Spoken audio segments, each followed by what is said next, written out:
Thanks very much. Thank you for inviting me.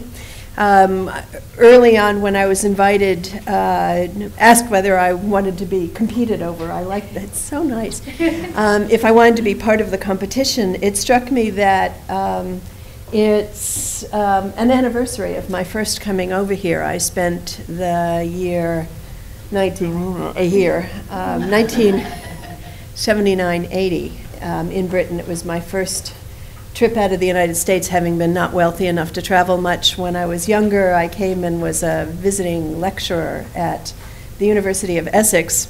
Being here in a new place and trying to find my way around, among the first people who took care of me was the very young PSA women's group. And so I spent a lot of my time that first year traveling in and out of London with other very young people like Johnny Lewandowski and other people like that who remain very young, So it really is very nice to be back, and I've maintained a lot of good contacts with people through the PSA and the PSA Women's Group. The end of that story, when you were talking about marriage, is that my university and the University of Essex exchanged. It was a faculty exchange, and we exchanged rather more than they intended. And so my now husband of a long time ago, who I stole from the University of Essex, is here. It was also interesting that you started with the notion of the marriage of the mainstream and women's studies, because especially those of you who read not only Winter Interesting, but the response that Nancy Hartsock and Irene Diamond gave. We had both of those people were friends and remained friends, I should say. But one of the things those of us who are fairly old in feminist studies and women's studies remember is that the dividing lines between what constituted mainstream and new were quite fuzzy, and one of the favorite activities of women's studies and feminist studies in those days was to accuse almost everybody else in the field of being mainstream. So early on, I found a friend of mine, Donna Shalala, who was in the U.S. government for a while, always said, you know, if you're on the left, watch for attacks from the left, because that's where they'll come from. The people on the right are paying no attention to you whatsoever. And absolutely right. So it's been very interesting, the kind of dialogues that go on within women's studies and feminist studies. So. In any case, it's a strange time for me to have the honor of being invited to address the PSA now. I've shifted to university administration over the past couple of years and full-time, so now I actually have no spare brain cells for scholarship of my own. But I decided to take this up because the theme of women, governance, and conflict gave me an opportunity really to take almost a valedictory moment to reflect on some observations and arguments that I've made over some 30 years, beginning especially with that article on women and representation, and draw it forward to ask what has changed in the world out there and what's changed in our research and observation of it over time. So when I was thinking about many contemporary issues, for example, the importance of the rise of different kinds of religious fundamentalisms in the world and their emphasis on the control of women, or looking at the recent surge of women candidacies for highest political office in a number of different countries, and the successes of a few of them, the many continuing specific debates relating to what are conventionally called women's issues, and even right here in the United Kingdom, the most important issue of all, the dress and influence of Mrs. Sarkozy.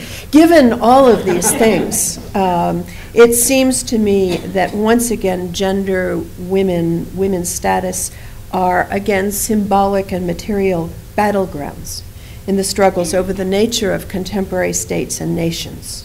And it thus seems to me a very interesting time to revisit some of the questions on why gender and sexuality remain so central to contemporary international and intranational political conflict. And this is on the conference theme is conflict and governance in democracies. I'm going to talk a little bit about both, but I'm really going to focus on conflict in a way because that's what I least focused on earlier. But I think it's very important to look now. And what I'm going to be doing is making reflections. This is not a new scholarly paper. It's really much more in the realm of reflections on change of two sorts.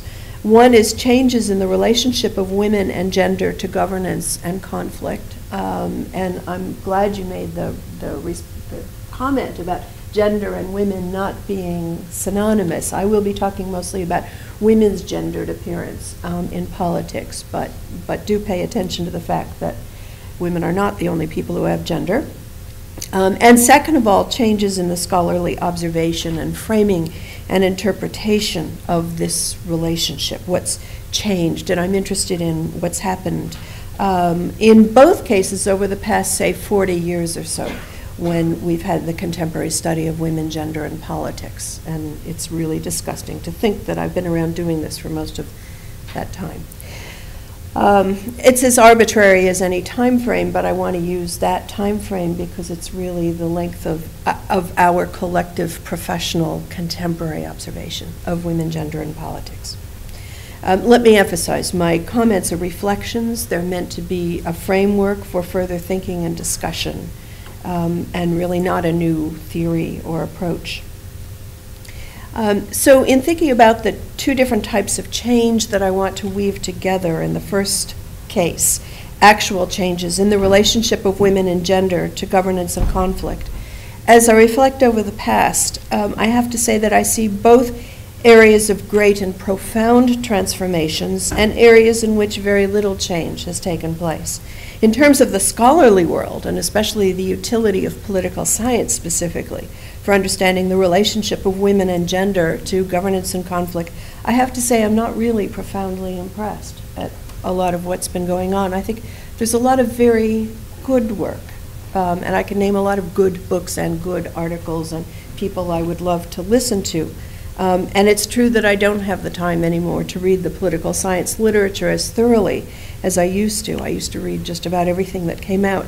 But I'm actually struck in a way by how stalled the field is when I look in. The lack of things where I feel like, wow, I didn't know that, or I hadn't thought of it that way. And that's not about me, because I love to find things that are new and exciting. So I wonder. And I'm certainly deeply disappointed about how far we are from one of the goals that we had throughout the development of our field of women in politics, gender politics, except for perhaps in political philosophy and some areas of policy, and that is the degree to which the scholarship and analysis of our field has not really had much of an impact on political science out there. I think I see real transformations in the field of political philosophy. I think I see real transformations even outside the group of people who study women in politics in the policy field, the gender mainstreaming area. There are a lot of other things, but certainly in my own home areas of political behavior and so forth, I think that women in politics, gender politics has remained an area for specialists who look at that. And I don't think the analytics of gender, sexuality, of the things that we've looked at, I'm just not sure it's had that kind of impact, so that's kind of too bad. Thinking about women in their gendered capacity in relationship to governance and political conflict, I want to be clear that that I'm talking about our gendered capacity, and that means I'm not just interested in what we know about people who happen to be women in politics or things that happen where women happen to be, but thinking about those aspects of our lives in which the material or cultural facts of being a woman are relevant in some way, how these have significance for their relationship to politics, its forms and practices, its substantive content, and its outcomes. And that's obviously something I really began to think about very much when I was asking, well, what difference does it make whether, when I say, am I represented, is it as a woman or as a redhead? More than 25 years ago, in this essay on the concept of representation, what I was trying to do there, contrary to what some people argued I was doing, what I was trying to do there was to sort through the ways in which the gendered aspects of women's lives might bear a special and variable relationship to the practices and outcomes of politics. I say special because I was then, and I'm still interested in the political significance and implications of women as women. I say variable because the briefest serious empirical look shows that women's gender does bear a variable relationship to politics. Now, in most known societies, and I say most only to cover the likelihood that I may not have heard of the exception that probes the rule, but in most known societies, women's political status and opportunities are different from and lesser than men's in some specific and important ways. There are laws, policies, or decisions that have differential effects on men and women, usually disadvantaging women, though not always. But even across this very gross similarity, which is the one that women's studies in the early days paid most of its attention to, even across this gross similarity, the gendered aspects of women's lives bear a variable relationship to politics. That is, the specifics of the laws, policies, decisions, effects, and outcomes have varied in significant ways across geographic political entities, most notably cross-nationally, but also across region and other geographic political entities we might think about. And it's varied historically. And this is the part that is most interesting to me, is that the relationship of the gendered aspects of women's lives to politics has varied across time, and it does vary across political spaces. So it's this variable relationship of women and gender to politics that I think is most fascinating, and I think is most analytically crucial for scholarship in our field. And it's also the aspect that has least touched the world of political science outside of the core of women's studies in political science. Indeed, I don't think it has really framed our field of women in politics quite to the degree that I might have hoped. We have a lot of very discrete studies of women here or women there or women in this place or at that point or this policy, but often not framed by that broader understanding of not just generalizing from those particulars, but trying to understand how can we understand this variable relationship between women, gender, and politics.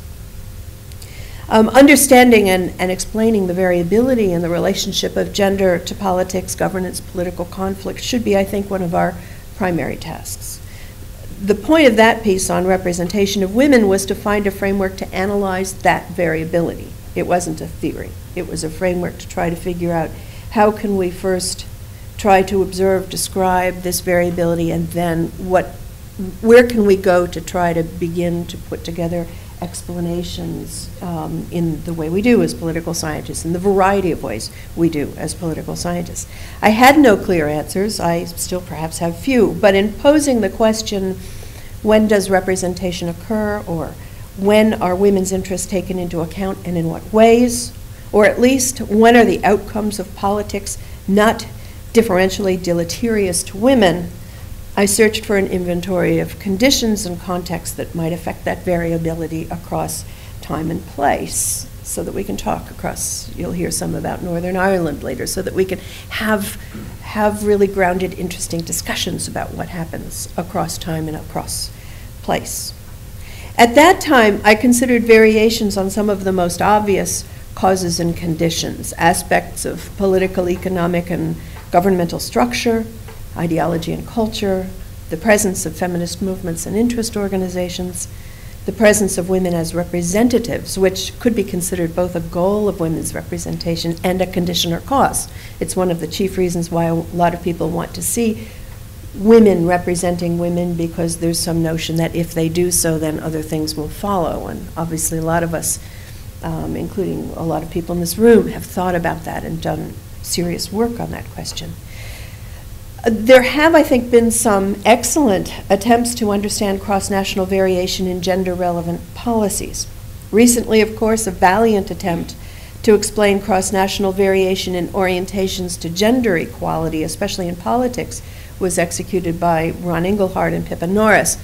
A lot of you have probably seen that work. It ends up a little bit too much in the territory of a somewhat refreshed modernization explanation for my taste, with many of the problems that are often associated with conventional modernization hypotheses, and I've talked with them about, but I think they really tried to do something very interesting and in many ways were successful. So in circling back specifically to the theme I was asked to explore of gender in relation to democracy, governance, and conflict, I found myself this time focusing on the conflict element. I found myself especially intrigued by thinking about a framework to understand variability in the relationship of gender and women to political conflict, largely because women have so conventionally been defined, for better or worse, as people who cannot engage in political conflict productively, or who will get us beyond it. Now, this is interesting. For so long in the political domain, women were thought not to have the strength or the ability to engage in productive political conflict, where productive might be understood as effectively fighting for the right side, our party, our country, our whatever it is we're fighting for. Women, we were told, were too peace-loving and nurtured to be qualified for important political positions. Of course, the benign stereotype aspect of this, that is, the relevant stereotypes that told us why women should be political leaders, was pretty much the same. Women are peace-loving and nurturant, and therefore would transform politics for the good. So you have this peace-loving, nurturant notion as both a hostile stereotype, one that says why women should not be involved, and it's the benign stereotype of large parts of the feminist movement that says why women should be involved in politics. But one thing is the same, the notion that women aren't really productive fighters. Of course, coming from the United States during this particular electoral season, I ripped myself away from CNN to come here, and luckily I can still find CNN. I can't help being struck by a different version that we see now. The woman in the race is widely painted as the overly competitive, evil stepmother. Mirror, mirror on the wall, who's the fairest of them all, while the man is the one who is described as the candidate who will get us all together and help us rise above political conflict. I mean, there are a lot of other elements to that story, obviously. And it's another story, and maybe we can talk about it later if you want to. So it's not just women's part in governance or the impact of law, policy, and decision-making on women that I want to conclude with, but to focus our attention on outlining a very broad framework for thinking about the specific and variable relationship of gender and the gendered aspects of women's lives to political conflict, domestic and international, within and probably necessary for conventional democratic governance, certainly, such as partisan conflict, contention over policy solutions, and more disruptive conflict, such as war, revolution. I'm once again not attempting a theory or a set of hypotheses, but a framework to organize how we might think about and talk about this problem. And I'll begin largely with descriptive observations. I think in this sense it's where we need to begin, with descriptive observations, where I think there have been some of the most significant changes, say over the 40-year life of our field, and where some of the most interesting variability over time and over place. So I want to focus on three broad roles in conflict that women might play and go through each of them very briefly and even superficially. One is considering women as agents of conflict, that is, as parties to conflict. The second will be women as subjects of conflict, about what the conflict's about. And the third is women as weapons or tools of conflict. So let me put a little more flesh on these categories. In each case, I'm really going to outline how we might think about women as agents, subjects, tools of conflict, and a very brief few words on what I think has been some of the most significant change or variability. So first of all, women as agents of governance and conflict, as parties to conflict. And we can think of women here in a number of different ways, and in ways we can see a lot of research that has been done. First of all, for example, women as authoritative decision makers, as governmental, political, military leaders, and ask, to what degree have women been agents of conflict through being authoritative decision makers in it, governmental, political, military leaders? What's changed, what's not, what kind of variability is there, and how can we explain that variability over time and over space? We can also look at women as agents in conflict in their capacity as interest leaders, social movement, leaders, agents, through social movements, through advocacy groups, through interest groups. That is, not as the top-level authoritative governmental figures, but as in the activist and organizing level of politics. And third, one thing I think that feminist studies, women's studies, gender studies, whatever you want to call us, has done better than almost anybody in the social sciences, and that is as agents through sociocultural agency.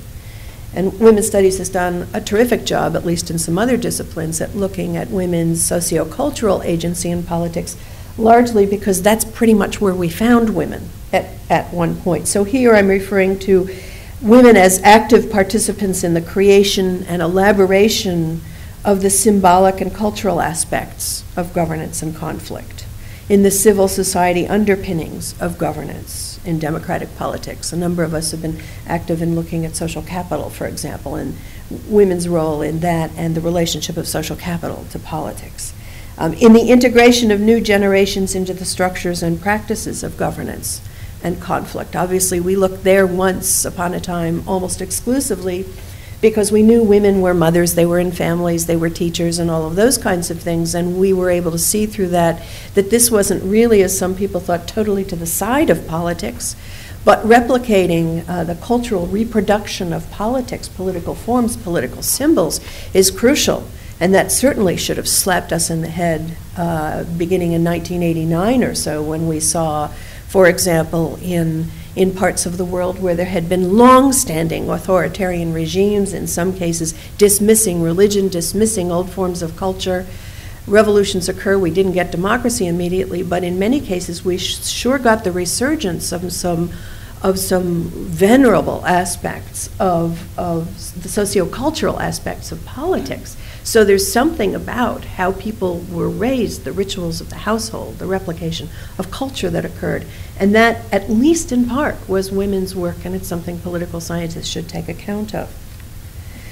How much change have we seen with respect to these different aspects of women as agents of governance and conflict? I think considerable, just over the lifetime of most of the people here, but variable.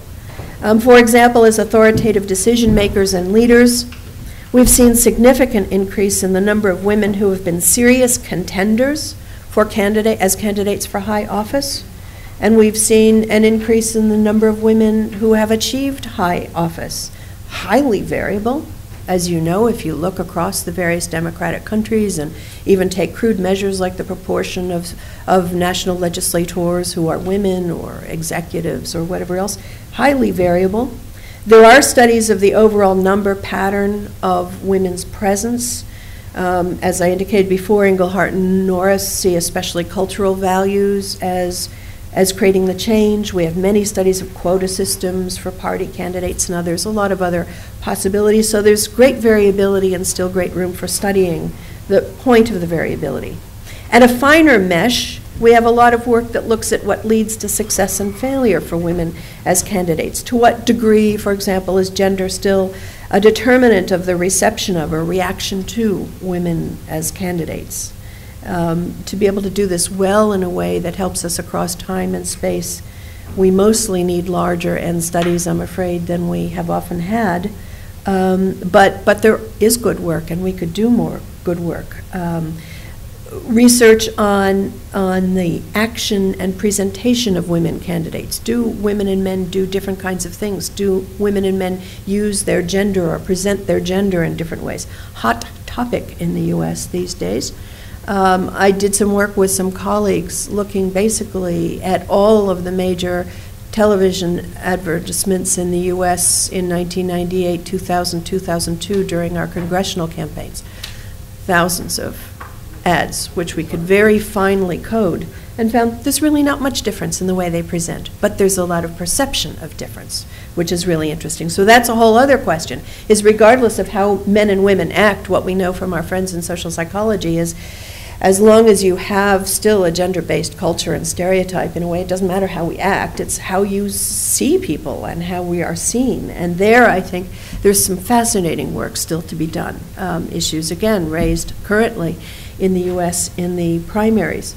It re-raises issues, actually, I discussed in a piece in Political Communication about 15 years ago, which I think 2 or 3 people in the world read, called The Political Uses of Symbolic Women, and where I was arguing that prominent public women are political women, but as soon as women enter into a public arena, they also enter as symbolic women, very complex symbolic women. And we always ask about the meaning and the significance. So I'm taking too much time, so I'm not going to read it now. There's a little piece where at that time I was mulling over Margaret Thatcher, and people kept saying, what's the significance of Margaret Thatcher? What's the meaning of Margaret Thatcher? And I wanted to say that question, they don't really mean it the way scholars do, but it's a great question. And the meanings and significance of women entering into politics or anybody else who's underrepresented is complex, various, and very tricky to study.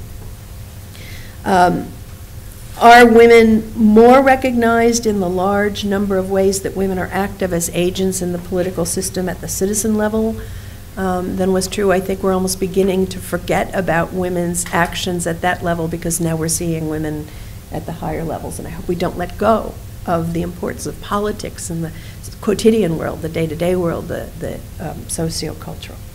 So that's a whole first set of questions which we can talk about, which is women as agents of conflict, the different ways they enter, the variable relationship women have as agents. If you look at women as military leaders, back when we were starting this field, we didn't even think of speaking of women as military leaders. Now we can, and ask what difference that makes. But a second whole category I wanted to mention a little bit more briefly is women as subjects of conflict. And here, first of all, we could mention, for example, literal conflict over the ownership and control of woman or women, and there Helen of Troy comes to mind. So there can and has been, both mythologically but also in real life, control over women in that sense and ownership as a literal sense of conflict, subject of conflict. Second of all, the thing that we've probably spent most time researching in this field, conflict over issues relating to the control of women's bodies, behavior, opportunities, and resources in ways that are gender specific, conflict over issues that do refer specifically to women's existence as women, and that are distinguished from the way that men would be treated under similar circumstances. And this is the full range of questions related to what are conventionally known as women's issues, but conceivably any policy that takes on a gendered relevance or significance. And obviously, in our fields, we've spent an enormous amount of time looking at policy issues and conflict where women and women's lives and aspects of women are really the subjects of conflict: abortion, reproductive rights, violence, Social Security, pensions, housing, on and on and on, childcare. And then there's what I find more interesting than that in a way, and that's conflict over the status or meaning of women, women as symbolic values. And this underlies much of the conflict over issues relating, over women's issues and so forth. At one level, we're talking about abortion or violence against women, but in another, we are talking about the status of women. But I'm really interested in when the conflict is manifestly about the nature and status of women and the meaning of women, as when people talk about our women or their women, and they rise to symbolic levels, and their meaning, our meaning, is important. Obviously this has become more and more important, especially with the rise of many forms of religious fundamentalism. And if you look at the primary forms of religious fundamentalism, of which most of us are aware, that have different kinds of power in different pieces of the world: Islamic fundamentalism, Jewish fundamentalism, and Christian fundamentalism, what is striking to me is in each of those fundamentalisms, there is a lot about women and the control of women, but in each of those cases there is explicitly a question about what our women should be like, what their women are like, and it's not just about specific policy issues or rights or obligations, but it is about what it means, what being women means to us and them, and that this is one of the biggest differences between us and them. is women and the control of women. And obviously this is profound today. It is variable. We need to understand that, not just understand Islamic fundamentalism and what it does, or the black hats in Jerusalem, or the Christian fundamentalists, spraying themselves all across the United States, but the comparative, the understanding of what's going on here. So here, how much change has there been? Literal ownership of women, I think not so much today, but conflict over issues, conflict over the meaning of gender, I think that's become more and more and more important over the last 40 years or so. And it's the subject of revolutions. It's fascinating. Finally, the last category, and then I'll finish, is not women as agents of conflict or women as the subject of conflict, but women as weapons or tools of conflict. First of all, women as fighters and defenders, and we've seen a rise, for example, in the number of militaries around the world over the last 40 years or so, where women are not, we're not talking about women as the military leaders, as the strategists, but women as soldiers. And we've seen a considerable rise, and that was a tough battle in many countries, highly contentious, very interesting. Not all countries are doing that. And what it means when women become tools of conflict through being soldiers. In the U.S., we think back to Jessica Lynch, and we have a variety of different examples of women as soldiers and as tools becoming agents, or the question of what happens to women when they're tools. Does it make a difference that one of the assaults on them as soldiers will be rape? Of course, we now see that that's not just done about women. If you think about Abu Ghraib and so forth, clearly there's assault on men as well. But people were just focused on the idea of sexual assault on women in the military because it's different, it's special, and it's women's bodies, and it's the main way people think of them. Women as weapons and tools, we also might think of the appropriation of the bodies of women understood in their sexual or reproductive capacity in order to demoralize or symbolically emasculate or dehumanize the enemy, to pollute or appropriate the reproductive line of the enemy. So using mass rape, using the appropriation of pregnant women, as we saw, for example, in Chile. It's interesting to me that when those of us who were a little older here began in this field, an American writer, Susan Brownmiller, wrote a book on rape in, I forget what year, but say it was 1970, beginning of 1970s. And she posed this argument that women were a tool and that rape was a tool of war. And all across the U.S. press, people just, no, absolutely not. This is crazy. This is feminist radicalism.